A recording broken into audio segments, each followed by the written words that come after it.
Estamos tratando con la precisión minuciosa de 2 Timoteo, capítulo 3, versículo 16. Recordarán que las primeras 3 palabras son toda la Escritura. La siguiente palabra es no figura en el texto original. Y toda la Escritura es exhalada por Dios, theopneustos. Al tratar con la precisión minuciosa de 2 Timoteo 3:16, debemos recordar que toda la Escritura, toda sin excepción alguna, toda la Escritura, desde Génesis 1:1 hasta Apocalipsis 22:21, toda la Escritura sin excepción es respirada por Dios. Sin embargo, según Juan 4:24, Dios es espíritu. Y Dios, siendo espíritu, no respira, porque un espíritu no respira. Un espíritu no tiene parecer ni hermosura. Así que Dios no respira. Ustedes y yo sí respiramos. Siendo así, ¿qué significa cuando dice toda la Escritura, sin excepción, desde Génesis hasta Apocalipsis, es respirada de Dios? ¿Qué significa ser exhalada por Dios? Díganme, ¿alguna vez se han preguntado ustedes qué es importante en la palabra de Dios? Estoy seguro que sí. Y si ustedes se han hecho esa pregunta, seguro que han quedado perplejos, porque al consultar con otras personas han descubierto que lo que les parecía importante a ustedes en la palabra de Dios no era importante a la otra persona. Y si lo han investigado a fondo, ¿saben en qué quedaron? En la misma conclusión mía de hace años. Una persona decía, esto es importante en la palabra de Dios. Otra decía, eso es importante. Otra decía, aquello es importante. Y todas las ideas y opiniones eran divergentes y diferían en cuanto a lo que era importante en la palabra de Dios. En otras palabras, lo que era importante para uno, no era importante en lo más mínimo para otro. Ahora, imagínense ustedes, si es que la Biblia es exhalada por Dios, theopneustos, si es respirada de Dios, y si es que la Biblia es la palabra de Dios, si la es, ¿pueden imaginarse que Dios me permitiría a mí el privilegio de decidir lo que era importante en la palabra de Dios? ¿Ustedes creen que si es que la Biblia es la palabra de Dios, Dios le permitiría a cualquier persona decidir lo que era importante en ella?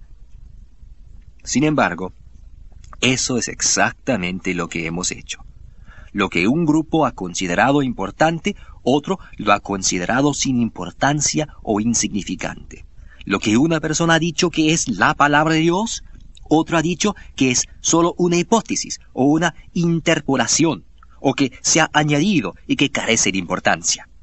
Bueno, aquí mismo, en estas palabras, exhalada por Dios, la palabra griega theopneustos se halla una de las verdades más grandes de la palabra de Dios. Una que nos costó años y años descubrir y trabajar con esta exactitud minuciosa y precisión científica que se requiere en la investigación bíblica. Dios es espíritu. Dios no respira, pero nosotros sí.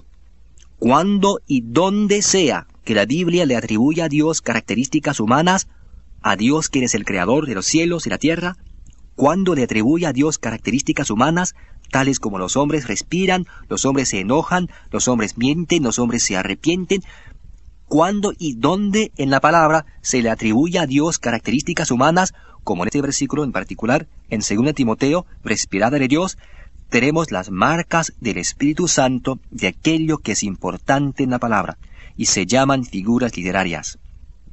Las figuras literarias en la Biblia, desde Génesis 1:1 hasta Apocalipsis 22:21, las figuras literarias son las marcas del Espíritu Santo. Son las marcas de Dios en la palabra concerniente a aquello que es importante. Cuando Dios quiso subrayar algo en la Biblia desde Génesis hasta Apocalipsis, lo marcó con una figura literaria. Ahora, una figura literaria no es algo que se adivine. Las figuras literarias son usos gramaticales legítimos que difieren del uso normal. Difieren del uso normal para llamar la atención. Las figuras literarias tienen un diseño matemático y no son para engañarle a nadie. Una vez que se establece la figura, usted no puede errar, pues estas figuras son matemáticamente exactas. Son científicamente precisas en su uso, porque las figuras literarias están en la categoría de la ciencia. Por ejemplo, si fuera fines de otoño y no hubiera llovido por mucho tiempo y yo le dijera la tierra está seca, sería una simple declaración del hecho. El viento levanta el polvo y así por el estilo. La tierra está seca. Sería una sencilla declaración del hecho. Pero si yo le dijera la tierra está sedienta, ¿qué tenemos ahora? Tenemos una figura literaria. La figura literaria es siempre literalmente más precisa, más veraz que el mismo hecho literal. Cuando decimos que la tierra está seca, esto no nos sugiere una imagen mental muy desarrollada, pero apenas decimos que tiene sed, entonces tenemos una imagen maravillosa. Está tan seca que tiene grandes grietas, tiene su boca abierta, lista para recibir la lluvia. Una figura literaria siempre enfatiza, da más chispa. Por eso, Dios no dejó su palabra al azar. En su palabra, desde Génesis hasta Apocalipsis, Él marcó lo que era importante. Cuando quiso enfatizar algo, Dios lo expresó con una figura, y entonces no hace falta adivinar. Estas figuras literarias son las marcas del Espíritu Santo en la Biblia y son magníficas en esta clase de investigación bíblica sobre poder para la vida abundante. Se utilizan más de 212 diferentes figuras literarias en la Biblia. En lo que hemos podido averiguar, en la historia debe haber habido unas 220 o 225 distintas figuras literarias. Unas 212 de ellas se utilizan en la Biblia, y a veces hay hasta 40 diferentes variaciones bajo una figura. ¿Ven qué oportunidad monumental para la investigación ofrece este campo en sí? Y casi nadie ha hecho nada. Más de 212 diferentes figuras literarias en la Biblia y hasta 40 variaciones bajo una figura. Esta figura literaria que vamos a tratar ahora, en este asunto de respirar de Dios, esta figura es tan magnífica que voy a tomar el tiempo para establecer su grandeza, porque una vez que comprendan esta figura, cientos de escrituras serán tan claras como el agua. Encajarán como anillo al dedo, y es por eso que tenemos que entender la gran precisión de todo esto. Dios es espíritu, ¿recuerdan? Pero dice que toda la escritura es exhalada por Dios. En hebreo, esta figura se llama Derek Bnei Adam, que se traduce camino de los hijos del hombre. Bajando a Dios al nivel del hombre. Camino de los hijos del hombre. Por eso se llama Derek Bnei Adam. Ahora bien, los griegos tomaron esta figura literaria, Derek Bnei Adam, y la tradujeron al griego, y en el griego la figura se llama antropopathia, que significa patetismo del hombre. Esta parte antropo viene de la palabra griega anthropos, que se ha traducido hombre.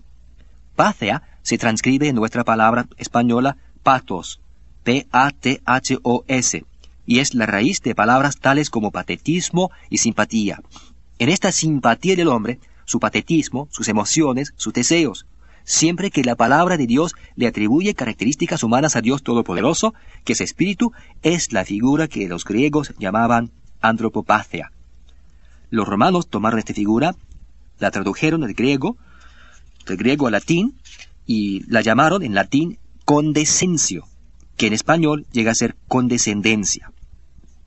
Cuando quiera que a Dios se le hace condescender al nivel del hombre, la figura es condescencio. Estas son las marcas del Espíritu Santo en la palabra de Dios, y aquí en 2 Timoteo 3:16 no se enfatiza la palabra toda o la palabra escritura. El énfasis está en toda la escritura respirada de Dios. Dios puso el énfasis donde Él lo quiso. Él lo marcó por medio de esta maravillosa figura literaria, y así la Biblia entera está marcada con figuras literarias. Y esta, amigos míos, es una de las grandes oportunidades de estudio que tenemos en la palabra de Dios. Creo que se podrían presentar 3 o 4 tesis de doctorado solamente en la investigación de este campo de figuras literarias en la Biblia. Unas 212 figuras distintas. ¡Ay, cómo hace falta estudiarlas! Ahora me puedo imaginar lo que están pensando ustedes. Están diciendo, ¿de dónde sacaron ustedes todo este conocimiento? ¿Cómo lo resolvieron ustedes? Puesto que nosotros no sabemos nada de ello. Bueno, les daré los antecedentes.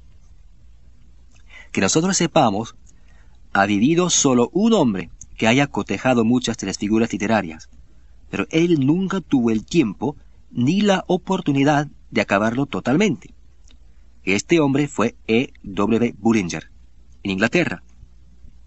Sin embargo, estas figuras las conocían muy bien los griegos y los romanos. Recordarán que después de la época romana, entramos en la Edad Media, y durante la Edad Media, el conocimiento de estas figuras literarias se perdió, excepto de los archivos en Milán, en Roma, o del Museo Británico, en Londres,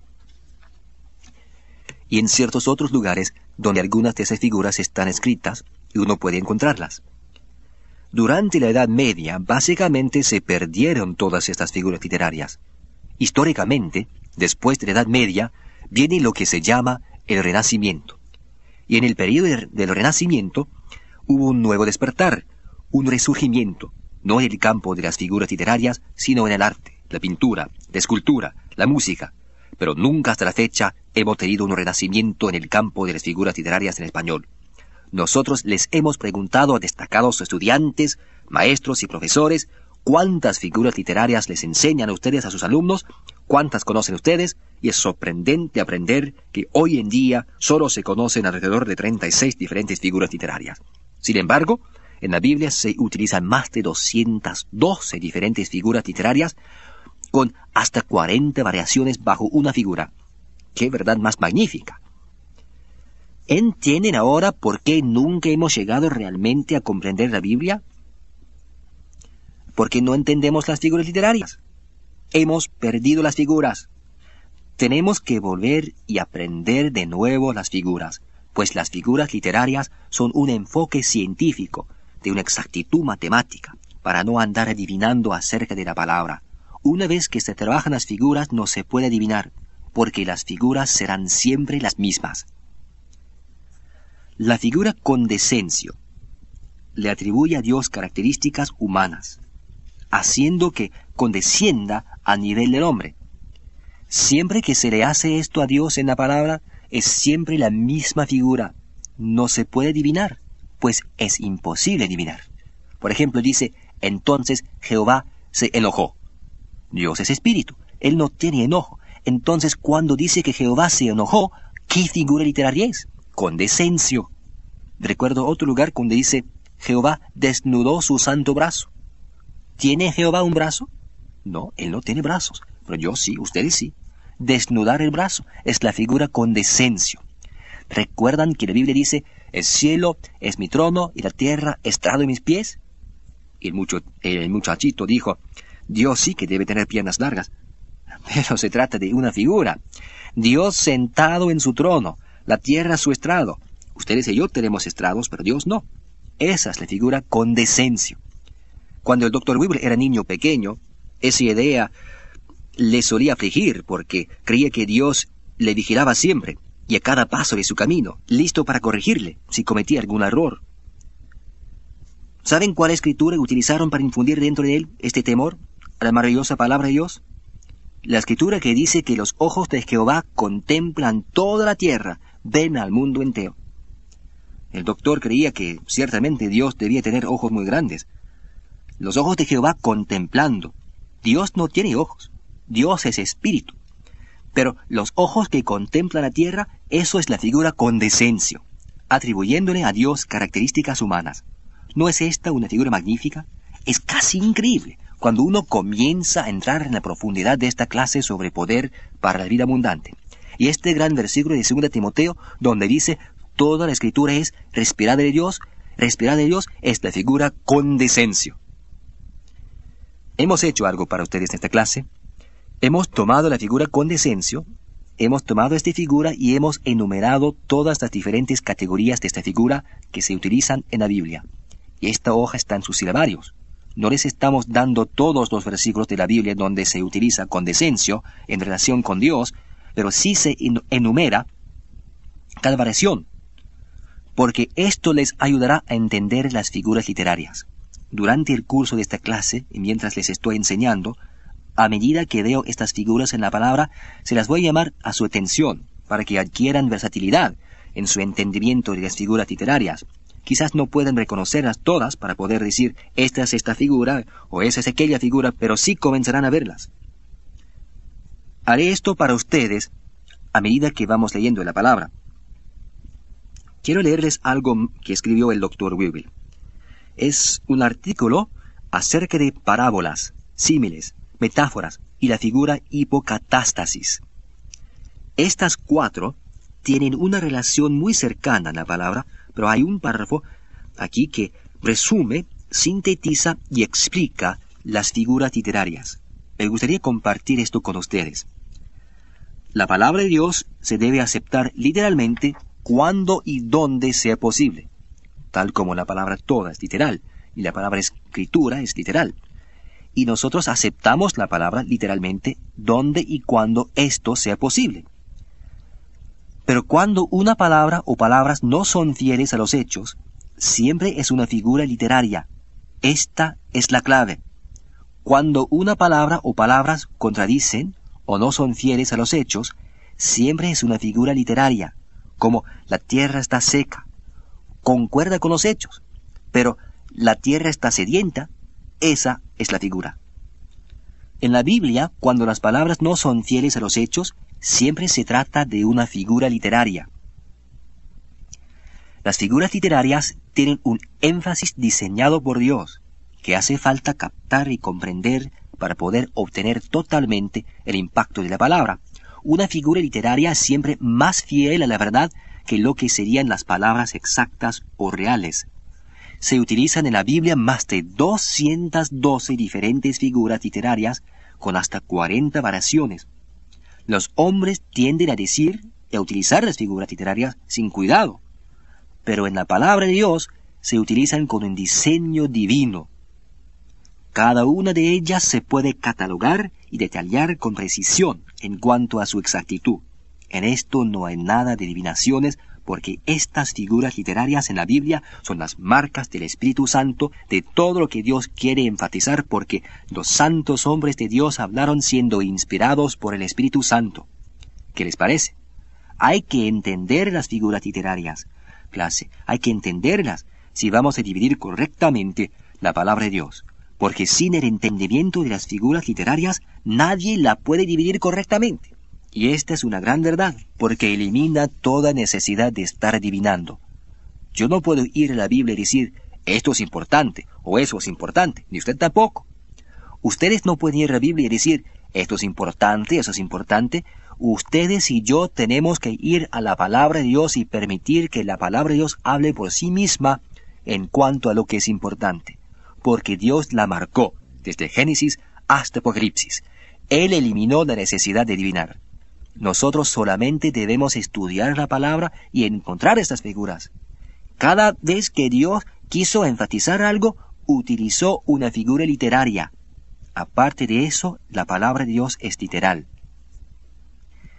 Si usted entiende las figuras literarias que se utilizan en la Biblia, los orientalismos, las costumbres que se encuentran en la palabra, todo el resto es literal. Todo el resto es literal, que encajará como anillo al dedo y funcionará con una exactitud matemática y una precisión científica. Estas son las figuras que se encuentran en la palabra, y esta es solamente una de ellas. Por eso, en 2 Timoteo, donde dice toda la Escritura exhalada por Dios, el énfasis está sobre exhalada por Dios. Vamos a continuar con esta Escritura. Toda la Escritura, respirada de Dios, toda ella es exhalada por Dios. Toda Escritura, respirada de Dios. La próxima frase, y útil, para útil. Quiero hablarles de esta palabra, útil.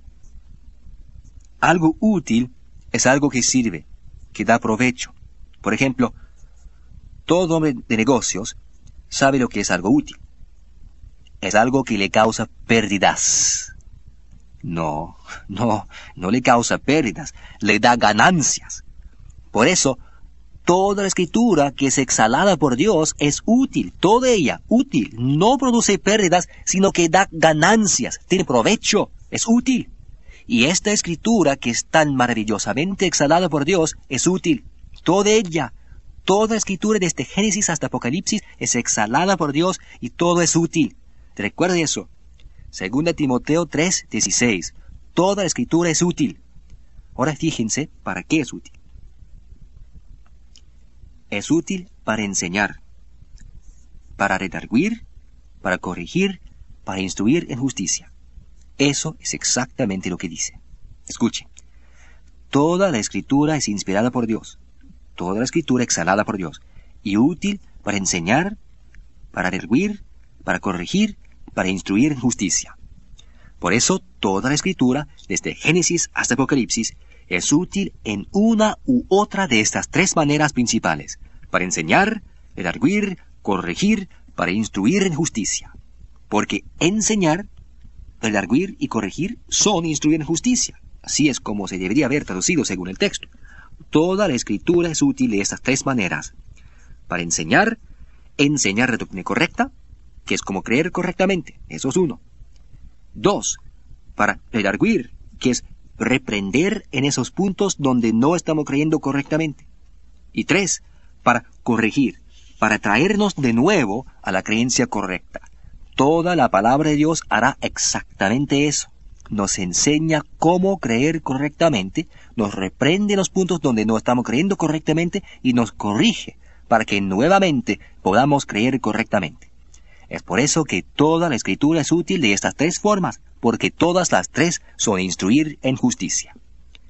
Si ustedes y yo queremos hacer conexión con los recursos para la vida abundante, tenemos que entender la grandeza de la palabra de Dios, y no acudir a la palabra con nuestro escepticismo, nuestras dudas, sino permitir que la palabra nos hable desde su inherente exactitud interior. La palabra hablándonos desde adentro para afuera. Escuchamos lo que la palabra tiene que decir y luego la trabajamos a la luz de lo que dice para poder llegar al conocimiento de lo que Dios quiere que sepamos. No lo que nosotros queramos atribuirle a la palabra, sino lo que la palabra puede atribuir y atribuye a nuestra vida cotidiana. Por eso toda la escritura es respirada de Dios, y toda es útil para enseñar, para redarguir, para corregir, que es instruir en justicia, para que podamos vivir la vida en abundancia y poner de manifiesto la grandeza del poder de Dios en nuestro diario vivir.